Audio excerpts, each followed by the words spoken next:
আপনি যে জায়গাটায় যে চেয়ারে বসে আছেন তিনি এই চেয়ারে ছিলেন। জাতি এক মহান সন্তানকে হারালো। গতরাতে ডেপুটি স্পিকার কায়সার কামাল তাকে দেখতে গিয়েছিলেন। আমি প্ল্যান করেছিলাম যে আজকে সকালে তাকে দেখতে যাব, কিন্তু সেই সুযোগ থেকে দুর্ভাগ্যবশত বঞ্চিত হয়েছে। আল্লাহর ইচ্ছাই সবসময় আমরা মেনে নিতে বাধ্য। সদস্যবৃন্দ, জাতি এক মহান রাজনীতিক, আইনজ্ঞ এবং একজন সাদা মনের মানুষকে হারিয়েছে। আপনাদের বক্তব্য শুনে আমিও আবেগাপ্লুত হয়ে পড়েছি। আমিও কয়েকটি সংসদে তার সহকর্মী ছিলাম। আপনাদের ওখানে বসেই এই চেয়ার থেকে তিনি যখন অত্যন্ত সুন্দরভাবে এই সংসদকে পরিচালনা করতেন সেটি দেখে মুগ্ধ হয়েছি। বিশিষ্ট আইনজীবী ছিলেন তিনি। শহীদ রাষ্ট্রপতি জিয়াউর রহমানের এবং দেশনেত্রী বেগম খালেদা জিয়ার অত্যন্ত ঘনিষ্ঠ সহযোগী ছিলেন। অত্যন্ত ভালো মনের একজন মানুষ, যার সম্বন্ধে কখনো কারো কাছ থেকে কোনো অভিযোগ শুনতে পাইনি। জাতি এক মহান সন্তানকে হারালো। গতরাতে ডেপুটি স্পিকার কায়সার কামাল তাকে দেখতে গিয়েছিলেন। আমি প্ল্যান করেছিলাম যে আজকে সকালে তাকে দেখতে যাব, কিন্তু সেই সুযোগ থেকে দুর্ভাগ্যবশত বঞ্চিত হয়েছে। আল্লাহর ইচ্ছাই সবসময় আমরা মেনে নিতে বাধ্য। তো আমরা তার রুহের মাগফিরাত কামনা করি এবং তার সুযোগ্য সন্তান ব্যারিস্টার নওশাদ জমির এবং অন্যান্য পরিবারের সদস্যবৃন্দর প্রতি গভীর শোক জানাই এবং আল্লাহর কাছে কামনা করি এই শোক সহ্য করার তৌফিক যেন আল্লাহ তাদেরকে দেন। আপনি যে জায়গাটায় যে চেয়ারে বসে আছেন তিনি এই চেয়ারে ছিলেন। আল্লাহ আপনাকে অসুস্থ রাখুন। আল্লাহ ইনসাফের সাথে আপনার দায়িত্ব পালনের তৌফিক দান করুন। পরবর্তী বক্তা মাননীয় বিরোধী দলের নেতা।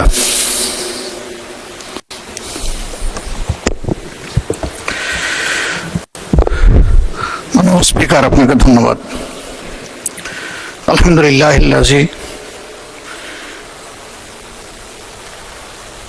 সালামুন আলা নবী।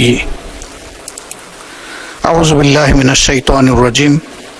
الذي خلق الموت والحياة ليبلوكم أيكم أحسن عملا وهو العزيز الغفور صدق الله المولانا العظيم। আজকে একজন মহান ব্যক্তি, যিনি ৬ বার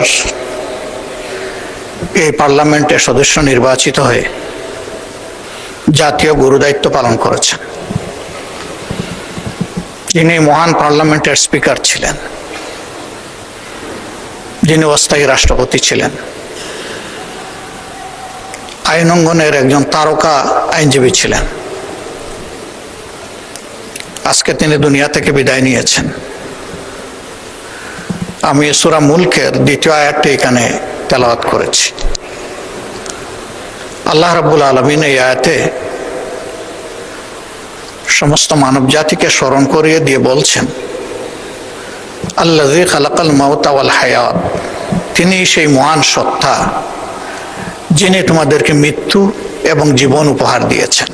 আগে মৃত্যুর কথা বলেছেন আল্লাহ তাআলা। লিয়াবলুয়াকুম, যেন তিনি তোমাদেরকে পরীক্ষা করতে পারেন। আইয়ুকুম, তোমাদের মধ্যে কে আহসানু আমালা, সুন্দর চরিত্রের অধিকারী, উত্তম আমলের অধিকারী। ওয়াহুয়াল আজিজুল গফুর, যারা স্বয়ং সৃষ্টিকর্তাকে অগ্রাহ্য করবে তাদের ব্যাপারে এই মহান সত্তা বড় কঠোর, কিন্তু যারা তার অনুগত হবে আল্লাহ তাদের প্রতি খুবই দয়া পরবশ। এই আয়াতে আল্লাহ তাআলা আমাদের সকলকেই স্মরণ করিয়ে দিয়েছেন যে কোনো উদ্দেশ্যহীনভাবে আমাদেরকে তৈরি করা হয়নি। উদ্দেশ্য একটাই, ভালো কাজ করা। আর ভালো মানুষের পরিচয় আল্লাহ নবী বলেছেন, খায়রুন নাস মাইয়াউন নাস, মানুষের মধ্যে সেই উত্তম যে মানুষের কল্যাণে লেগে থাকে। আমি এই মহান ব্যক্তিকে গভীর শ্রদ্ধায় স্মরণ করছি। তিনি পেশাগত জীবনে এবং রাজনীতিবিদ হিসাবে তিনি সফল এবং কালারফুল। ব্যক্তি এবং দল হিসাবে আমি এবং আমরা তার ক্লায়েন্ট ছিলাম, বিশেষ করে আমাদের কষ্টের দিনগুলোতে ফেসিবাদী আমলে আইনের জাতাকলে যখন আমরা পিষ্ট, তখন প্রায় আমরা তার কাছে যেতাম, দ্বারস্থ হতাম। তিনি গুরুত্বপূর্ণ পরামর্শ দিয়েই শুধু আমাদেরকে তার কাজ সারেননি, বরঞ্চ আমাদের মজলুম নেতৃবৃন্দের পক্ষে তিনি আদালতে বারবার দাঁড়িয়েছেন। এরকম তো আরো অনেকেই দাঁড়িয়েছেন, কিন্তু তিনি একদিক থেকে ভীষণ ব্যতিক্রম ছিলেন। প্রথমবার থেকে আমরা চেষ্টা করেছি কৃতজ্ঞতা স্বরূপ তাকে কিছু ফি দেওয়ার, শেষ পর্যন্ত আমরা এই কাজে সফল হইনি। তিনি বলতেন, এটা আমার নৈতিক দায়িত্ব, এটি আমার জন্য সুযোগ। একসাথে রাজনীতি করেছি, তাদের জীবনের এই কঠিন চ্যালেঞ্জিং মুহূর্তে আমার মধ্যে সামান্য মানবতা থাকলে আমার পক্ষে তার কাছ থেকে তাদের পক্ষে ফি নেওয়া সম্ভব নয়।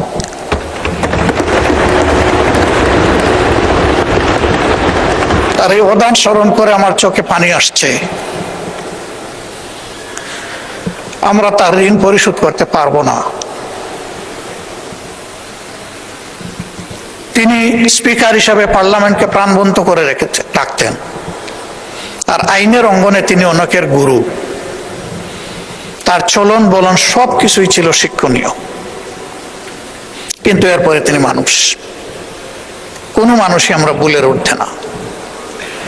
মহান রবের দরবারে দোয়া করি, আল্লাহ তার এই বান্দাকে তার ভুল ত্রুটি ক্ষমা করে দিন। তার কোনো গুনাহ থাকলে আল্লাহ তাআলা নেকিতে রূপান্তরিত করে দিন,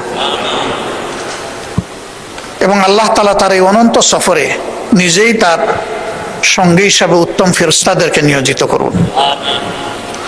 কবরের জিন্দেগিতে আল্লাহ তাআলা তার কবরটাকে জান্নাতের নূর দিয়ে প্লাবিত করুন, প্রশস্ত করুন। শিলা, বরফ এবং পানি দিয়ে আল্লাহ দৌত করে তাকে বেগুনা করে দিন। তার কবরের সাথে আল্লাহ রাব্বুল আলামিন তার প্রিয় জান্নাতের একটা মায়ার জানালা খুলে দিন। তার পরিবারের সম্মানিত সদস্যবৃন্দ, আপনজন, প্রিয়জন এবং তার রাজনৈতিক সহকর্মীবৃন্দকে আল্লাহ তাআলা উত্তম সবর করার তৌফিক দান করুন। এই সমস্ত মানুষদের জীবন থেকে আমরাও যেন অনুপ্রাণিত হয়ে নিজেদের কর্তব্য নির্ধারণ করতে পারি। আল্লাহ আমাদেরকে সেই তৌফিক দান করুন।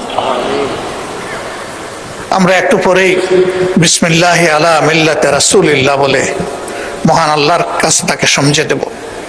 মাটির একটা পর্দা দুনিয়া থেকে তাকে বিচ্ছিন্ন করে ফেলবে। সেই সময় মহান আল্লাহ যেন নিজেই তার সঙ্গে হয়ে যান, সেই দোয়া করছি। আমাদের সবাইকে আল্লাহ তাআলা ক্ষমা করুন। এই সংসদে অতীতে যারা স্পিকারের দায়িত্ব পালন করেছেন, আল্লাহ তাদেরকেও ক্ষমা করুন। এখন যারা জীবিত মৃত আমরা আছি, সবাইকে আল্লাহ ক্ষমা করুন। আল্লাহ রাব্বুল আলামিন এখান থেকে আমাদেরকে শিক্ষা নেওয়ার সুযোগ দিন। একদিন আমাদের জন্য মানুষ পড়বে ইন্না লিল্লাহি ওয়া ইন্না ইলাইহি রাজিউন। ওই মানুষটাই সফল, যে মারা যাওয়ার পরে কিছু মানুষ তার জন্য চোখের পানি দিয়ে তাকে স্মরণ করে। আল্লাহ আমাদের জীবনে সেই সাফল্য অর্জন করার তৌফিক দান করুন। মাননীয় স্পিকার, আপনি যে জায়গাটায় যে চেয়ারে বসে আছেন, তিনি এই চেয়ারে ছিলেন। আল্লাহ আপনাকে অসুস্থ রাখুন। আল্লাহ ইনসাফের সাথে আপনার দায়িত্ব পালনের তৌফিক দান করুন। মহান রবের দরবারে এই দোয়াগুলা করে আমার কথা এখানেই শেষ করছি। ব্যারিস্টার জমিরুদ্দিন শিরকার, তিনি লিখতেন SIR কে। তো একজন সুট বুটেড আপাদমস্তক জেন্টলম্যান, তিনি আমাদের পিতৃতুল্য ছিলেন, কিন্তু কখনো আপনি ছাড়া কথা বলেন। তাকে 3 পিস ছাড়া চেনা যেত না। তার এলাকায় একজন ভোটার তার নিজের মুখে বলা গল্পে বলেছেন, একদিন পায়জামা পাঞ্জাবি পরে গেলে তাকেই জিজ্ঞেস করেছেন ব্যারিস্টার সাহেব কোথায়, ওনাকেই জিজ্ঞেস করেছেন। তো তাকে সারা জীবনে আমরা 3 পিস সুটেড বুটেড স্পিকার, ভারপ্রাপ্ত রাষ্ট্রপতি, শিক্ষামন্ত্রী, আইনজীবী এই হিসাবেই জেনে যাব। কিন্তু সারা জীবন ওনার যা প্র্যাকটিস, কর্মজীবন আমার বয়সের সমান ওনার কর্মজীবনের পরিধি। এই কর্মজীবনে তার সুনাম ছাড়া কোনোদিন কোনো ব্যক্তি, কোনো ক্লায়েন্ট এবং কোনো মানুষ আইনজীবী হিসেবে তার বিরুদ্ধে কোনো দিন কোনো সমালোচনা করেননি। দলের প্রতি শতকরা শতভাগ নিবেদিত একজন মানুষ। তাকে আমি শিক্ষামন্ত্রী হিসেবে পেয়েছি আমার কর্মজীবনের প্রথম দিকে, এবং আমার সিনিয়র কলিগ হিসেবে পেয়েছি আমার তার কর্মজীবনের শেষের দিকে। তিনি আমাদের স্ট্যান্ডিং কমিটির one of the senior most member. আজকে এই পার্লামেন্ট উনি থাকার কথা ছিল, কিন্তু বয়সের ভারে তিনি তার সন্তান ব্যারিস্টার নওশাদ জমিরকে মনোনয়ন দেওয়ার জন্য অনুরোধ করে তিনি নিজে আর এই নির্বাচনটা করেননি। নির্বাচন করলে নিশ্চিতভাবেই তিনি জয়ী হতেন, আমাদের বিশ্বাস। তিনি আমাদের মাঝে থাকতেন। তিনি আমাদের মাঝে না থাকলেও সারা জীবন এই পার্লামেন্টের এখানেই থাকবেন।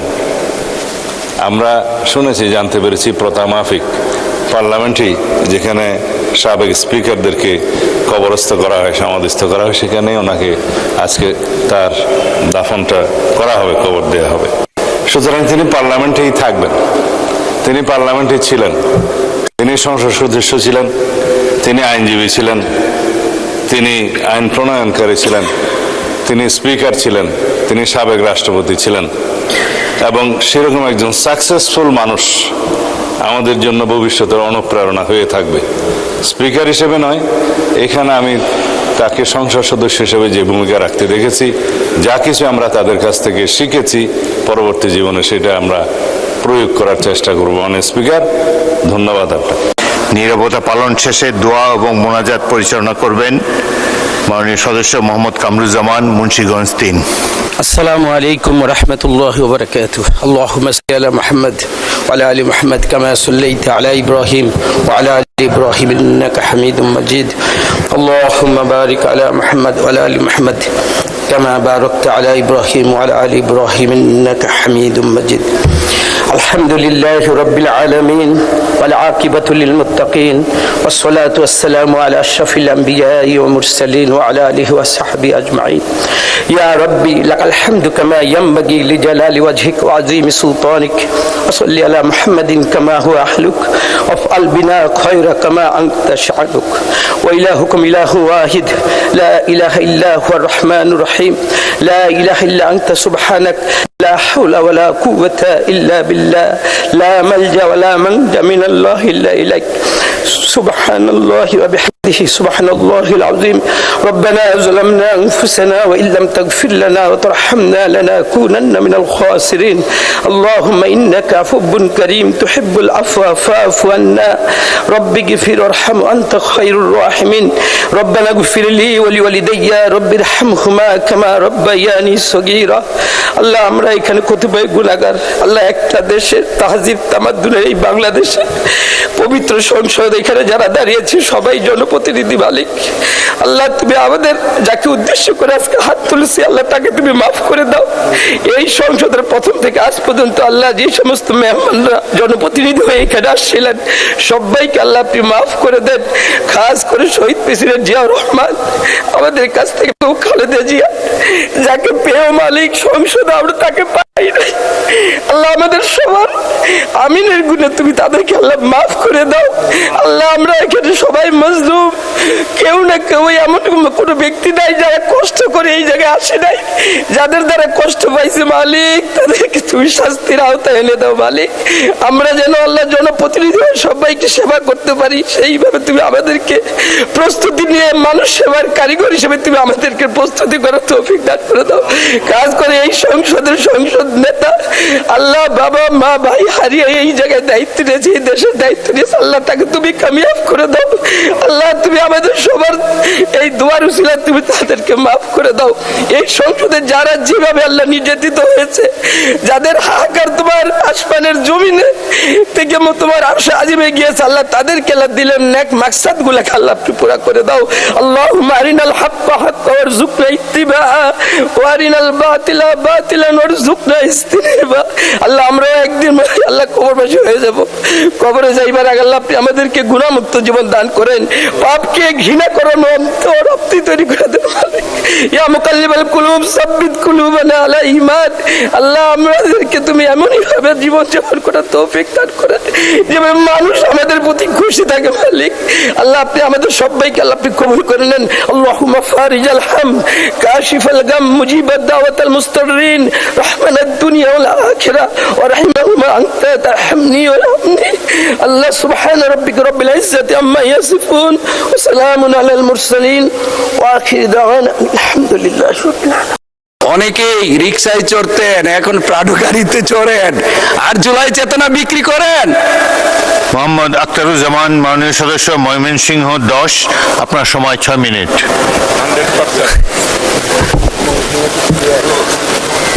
আসসালামু আলাইকুম। মাননীয় স্পিকার, আপনাকে ধন্যবাদ। মাননীয় স্পিকার, 2026-27 অর্থ বছরে মাননীয় প্রধানমন্ত্রীর নেতৃত্বে মাননীয় অর্থমন্ত্রী এই মহান সংসদে যে বাজেটটি উত্থাপন করেছেন, যে গণমুখী বাজেটটি উত্থাপন করেছেন, এদেশের মানুষের ভাগ্য পরিবর্তনে যে বাজেটটি উত্থাপন করেছেন, সেজন্য আমি মাননীয় অর্থমন্ত্রী জনাব আমির খসরু মাহমুদ চৌধুরী সাহেবকে ধন্যবাদ জানাচ্ছি।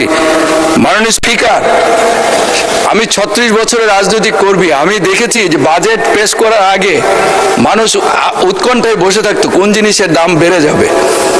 এই প্রথম আমার জীবনে দেখলাম, বাইরে এতদিন সংসদের বাইরে ছিলাম, বাইরে বসে থাকতাম, টিভির সামনে মানুষ বসে থাকতো যে কোন জিনিসের দাম বেড়ে যায়, বাজারে অনেক জিনিসের দাম বেড়ে যেত। এই প্রথম আমরা দেখলাম, এই পিছনে মাননীয় অর্থমন্ত্রীর পিছনে আমার সিট, বসে বসে দেখলাম যে একের পর এক পণ্যের শুল্ক এবং ভ্যাটের হার কমানো ঘোষণা করছেন মাননীয় অর্থমন্ত্রী। এই সংসদ যখন প্রতিটি সংসদ সদস্য টেবিল চাপড়িয়ে যখন অভিবাদন জানাচ্ছেন, আমি অবাক বিস্ময়ে লক্ষ্য করলাম আমাদের বিরোধী দলীয় বন্ধুদের একটু মন খারাপ মনে হয়, আমি লক্ষ্য করেছি। আমি জানি না কি কারণে ওনাদের মন খারাপ। আমি দেখেছি যে নিত্য প্রয়োজনীয় 60টি দ্রব্যের উপর দাম কমানো হয়েছে। বাজারে আমি নিজে বাজার করি মাননীয় স্পিকার, আমি বাজারে গিয়েছি, বাজারে কোনো জিনিসের দাম বাড়ে নাই। আমার মনে হয় আপনার দীর্ঘ অভিজ্ঞতা, আপনি এই স্পিকার আসনে বসেছেন, এর আগে ওই লাস্ট সংসদের শেষের সিট থেকে ওইখানে বসেছেন মাননীয় স্পিকার, আপনার অভিজ্ঞতা আমার চেয়ে অনেক বেশি। আমার জীবনে এমন দেখি নাই মাননীয় স্পিকার। একটা ওই মির্জা গালিবের একটা ইয়ে আছে, ইয়ারব ও না সমঝে হয় না সমঝেঙ্গে মেরে বাত দে और দিল উনকো। হে আল্লাহ, তারা আমার কথা বুঝেনি এবং ভবিষ্যতেও বুঝবে না, বরং তাদেরকে এমন একটা দিল দিন যেন আমাদের কথা বুঝতে পারে। আমার একটি আমরা দেখেছি, দুটো জিনিসে আমরা দেখেছি দাম বেড়েছে মাননীয় স্পিকার। একটা হলো সিগারেট, আর একটা হলো মদ। এখন আমাদের বিরোধী দলের বন্ধুরা এই যে বাজেটটিকে সারা দেশের মানুষ সাদরে গ্রহণ করেছে, ওনারা বলেন চানাচুর মার্কা বাজেট। আমিরা শুনেছি চানাচুর বাচ্চারা খায়, আবার বড়রাও খায়, কখন অন্য কিছু খাওয়ার পরে নাকি চানাচুর খায়, সেজন্য মন খারাপ কিনা আমি জানি না মাননীয় স্পিকার। মাননীয় স্পিকার, এই বাজেটে শিক্ষাখাতে সবচেয়ে বেশি বরাদ্দ দেওয়া হয়েছে। আপনি জানেন শিক্ষা জাতির মেরুদণ্ড। একটি জাতিকে যদি আধুনিক প্রযুক্তিতে যদি শিক্ষায় উন্নত করা না যায়, তাহলে নেপোলিয়ন বলেছিলেন যে আমাকে একটি শিক্ষিত জাতি মা দাও, আমি একটি শিক্ষিত জাতি দিব। মাননীয় স্পিকার, মাননীয় প্রধানমন্ত্রী বাংলাদেশে পদার্পণের পরে বলেছিলেন আই হ্যাভ এ প্ল্যান। তখন অনেকেই বুঝতে পারেননি, ওনার কথার অর্থ বুঝতে পারেননি, ওনার যে দেশ গড়ার যে মহাপরিকল্পনা সেই কথা বুঝতে পারেননি মাননীয় মাননীয় স্পিকার। সেজন্যেই আর দেশে আসার আগে অনেকে বলেছিলেন তারেক রহমান আসে না কেন, আসবেন না, এইসব কথা বলেছিলেন। কিন্তু উনি 17 বছর এদেশের গণতান্ত্রিক আন্দোলনের নেতৃত্ব দিয়েছেন মাননীয় স্পিকার। এদেশের মানুষ গুম হয়েছে, খুন হয়েছে তাদের অধিকার আদায়ের জন্য। 17 বছর সেই বিদেশে থেকে এদেশের গণতান্ত্রিক আন্দোলনের নেতৃত্ব দিয়েছেন। এদেশের এই দেশ গড়ার পরিকল্পনা সাজিয়েছেন। 17 বছর তিলে তিলে এই দেশ গড়ার স্বপ্ন দেখিয়েছেন মানুষকে। আপনি লক্ষ্য করে দেখবেন মাননীয় স্পিকার, আমরা জুলাই যুদ্ধ করেছি, আমি নিজেও করেছি, আমাদের এখানে যারা আছেন অনেকে এই জুলাই যুদ্ধ করেছেন, আমাদের সন্তানেরা করেছেন। কিন্তু অনেকে এই জুলাই চেতনা বিক্রি করেন মাননীয় স্পিকার। আমরা জুলাই চেতনা বিক্রি করি না মাননীয় স্পিকার, আমরা জুলাইকে ধারণ করি মাননীয় স্পিকার। জুলাই তো বিক্রি করার বিষয় না। যারা জুলাই চেতনা বিক্রি করেন তাদের প্রতি একটি অনুরোধ জানাবো, অনেকেই রিক্সায় চড়তেন, এখন প্রাডো গাড়িতে চড়েন আর জুলাই চেতনা বিক্রি করেন। আমি একটা অনুরোধ করব মাননীয় স্পিকার, আমি যে গাড়িতে চড়তাম সেই গাড়িটি নির্বাচনের সময় মাননীয় স্পিকার অবস্থা খুব খারাপ হয়ে গেছে, আমি এখনো সেই গাড়িতেই চড়ি। আপনি যারা এই জুলাই চেতনা বিক্রি করেন মাননীয় স্পিকার, আমি অনুরোধ করব ওনারা আগে কিসে চড়তেন, এখন কিসে চড়েন, কোন বাসায় থাকেন, ওনারা মাঝে মধ্যে লাইভ করেন, কোন বাসায় থাকেন একটু লাইভ করলে জাতি দেখতো ওনাদের কি এখন আগে কোথায় ছিলেন, এখন পরিবর্তনটা কিরকম হয়েছে মাননীয় স্পিকার। মাননীয় স্পিকার, এই বাজেটে স্বাস্থ্য খাতে সবচেয়ে বেশি বরাদ্দ দেওয়া হয়েছে মাননীয় স্পিকার। শিক্ষা, স্বাস্থ্য, অবকাঠামো, আপনি দেখবেন সামাজিক সুরক্ষা খাতে সবচেয়ে বেশি বরাদ্দ দেওয়া হয়েছে মাননীয় স্পিকার। মাননীয় স্পিকার, আমরা আমাদের মাননীয় প্রধানমন্ত্রী বলেছেন আমরা সিঙ্গাপুর কানাডা নয়, আমরা এই দেশটিকে সিঙ্গাপুর কানাডা বানাতে চাই। মাননীয় স্পিকার, এই বাজেটে বিনিয়োগকে সবচেয়ে বেশি প্রাধান্য দেওয়া হয়েছে, বিনিয়োগকে সবচেয়ে বেশি প্রাধান্য দেওয়া হয়েছে মাননীয় স্পিকার। দেশি বিদেশি কর ছাড়ের সুযোগ নিয়ে দেশি বিদেশি বিনিয়োগকারীরা মাননীয় স্পিকার এখানে এই দেশ বাংলাদেশে বিনিয়োগের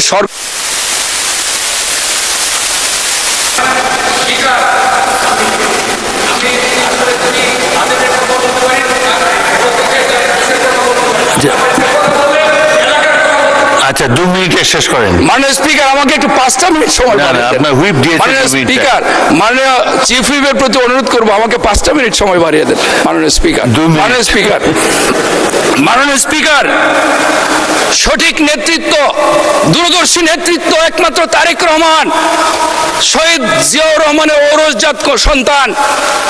উনি মুক্তিযুদ্ধের পর আমরা যেরকম মুক্তিযুদ্ধ ধারণ করি, আমরা জুলাই ধারণ করি, মুক্তিযুদ্ধে মহান স্বাধীনতার ঘোষক শহীদ জিয়াউর রহমান যখন এদেশের দায়িত্ব নিয়েছিলেন, এই দেশটিকে অর্থনীতির মুক্তির জন্য উনি এই দেশটিকে দেশপ্রেমের যে উজ্জ্বল সততা আদর্শের উজ্জ্বল দৃষ্টান্ত স্থাপন করেছিলেন মাননীয় স্পিকার।